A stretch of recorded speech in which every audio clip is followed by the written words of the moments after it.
Nui, the head of PepsiCo. Queen Beatrix of the Netherlands, whose father, Prince Bernhard, founded Bilderberg, is a leading figure in the group. Of course, globalist kingpin David Rockefeller, seen here with his bodyguard, James Ford, always attends. The then newly appointed World Bank chief Paul Wolfowitz is photographed at Bilderberg 2005. It has been reported that Wolfowitz had attended previous meetings, while still the Deputy Secretary of Defense, a violation of the Logan Act. Under the Logan Act, it is a felony offense for any member of the federal or state government to meet with members of a foreign government without the express authority and authorization of the President or Congress. Put simply, it is illegal for members of the government to meet secretly behind closed doors with foreign power brokers due to the problems of corruption and espionage that it breeds. For this reason, many prominent politicians attend, but their names do not appear on the official list. Despite the Logan Act, the governor of New York's name, George Pataki, does appear on the list, and we were able to catch the governor on tape walking with David Rockefeller at Brook Street. Multiple staff members inside Brook Street reported to us that Hillary Clinton attended for half a day. Several armored limos with diplomatic plates did arrive with police escorts and offloaded their passengers in the underground parking garage out of the sight of the press. Former World Bank President James Wolfensohn sardonically stared at our cameras. They're upset about the fact that they're being exposed. Well, I'm sure they are. I mean, look at the tinted windows. They don't want to be seen. They don't want even anybody to know they're here. So I'm sure they're ticked, and that's why we're here to try to expose them. Do you think that they were angry that they were on the front page of the local paper today? You think they're in there reading it right now, Jim? Yes, but I don't think they're happy about it. They prefer nothing at all, no publicity. They prefer absolute secrecy. Yeah, you better look away. We're not your slaves. You don't own me.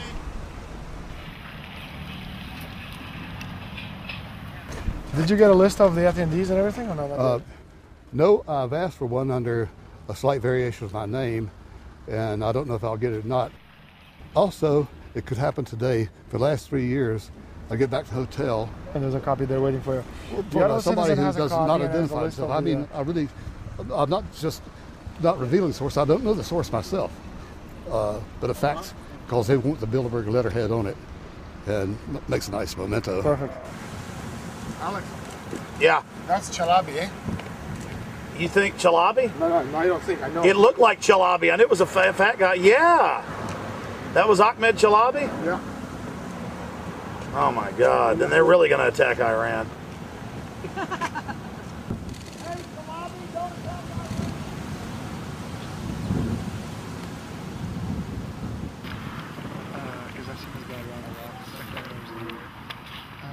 This guy is too president.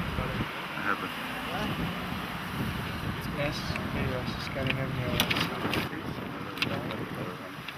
Adrian Woolrich, Maria Monti. Over the last couple of years, they've been reeling with the amount of leakage that they've been experiencing, so it's getting harder and harder. But again, it will never get too hard for us because of the sources that we have inside are top-notch sources. People who are actually working for them, the Secret Service, the second layer, people in the Bilderbergers, the clerks, the administrative office, they're there. They are our eyes and ears, and every time there's something out, we always get the information. That's Francisco Pinto Balsamao. I think that's the Queen. It's the Queen. Yeah. Oh my God, you can't kiss her hair. You see her? Yes. Oh my God. Queen of Holland. What usually happens, the Secret Service guys who are protecting the Bilderberg delegates, the staff, the cooks, the chefs, when they actually get to see and to hear what some of these nasty people are talking about, they're the first ones to look for us and the first ones to make sure that we get the information from the meeting. We're very rigorous with information that does come out. We double, triple, and quadruple confirm the sources, make sure that all the information checks out. A lot of the stuff, the Bilderbergers have planted information, make sure that this disinformation nullifies the accuracy of the reporting, which is why we never publish the first thing we hear.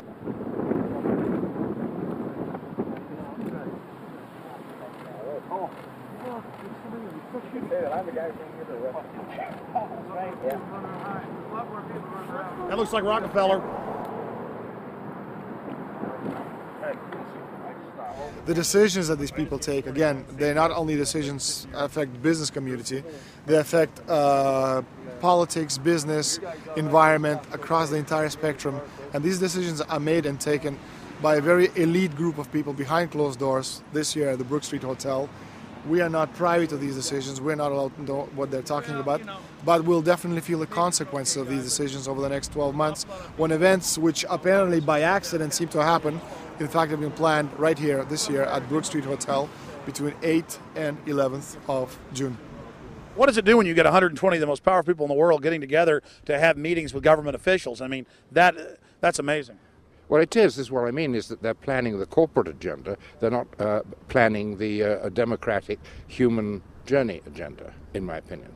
Mussolini had a definition, is when the interests of the corporation take completely over from all other interests, and that's fascism. He said it should probably be called corporatism. Well, call it corporatism, call it fascism, call it neo-lib, neocon. There's a whole variety of political words, depending on which side of the stripe you come from, to start with, which describes the thing. But what they are describing is the complete end of democracy, the end of what matters to people, the end of what happens to the human journey. And for that reason, I think this is revolting. Ladies and gentlemen, we're here in Canada today to stand up against the Bilderberg Group that is attempting to get rid of the sovereignty of the